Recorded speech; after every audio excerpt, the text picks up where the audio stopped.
नागपूरच्या वाडी पोलिसांनी गोपनीय माहितीच्या आधारे सापळा रचून 2 चोरांना अटक केली आहे। विशेष म्हणजे हे दोनही चोरटे दिवसा बंद घरांना लक्ष्य करायचे।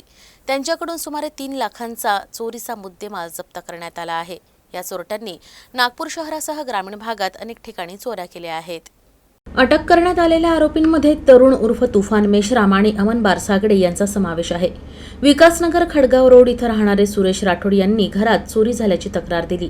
वाडी पोलीस ठाण्यात नोंद करण्यात आली। या प्रकरणी वाडी पोलीस ठाण्यात तक्रार दाखल करण्यात आली। तपासादरम्यान हे घरफोडी चोरट्या तरुणानं केल्याची गोपनीय माहिती पोलिसांना मिळाली। यानंतर पोलिसांनी तरुणला ताब्यात घेत चौकशी केली। यावेळी त्याने त्याचा मित्र अमनसह नागपूर शहर, कुही, केळवदसह ग्रामीण भागात 10 ठिकाणी चोरी केल्याची कबुली दिली।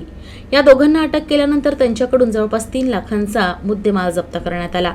विशेष म्हणजे हे दोनही चोरटे दिवसा बंद घरांना टार्गेट करायचे आणि काही क्षणातच सर्व मौल्यवान वस्तू चोरी करून गायब व्हायचे।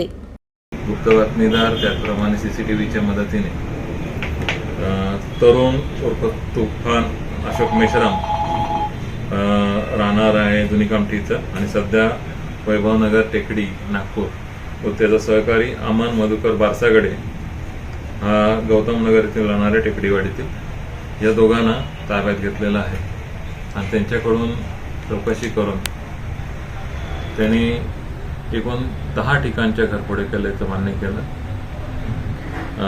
सदर आरोपितांकडून आतापर्यंत एक टीव्ही, 23.5 ग्रॅम सोनं, 50 ग्रॅम चांदी आणि एक स्प्लेंडर मोटरसायकल जप्त करण्यात आलेली आहे।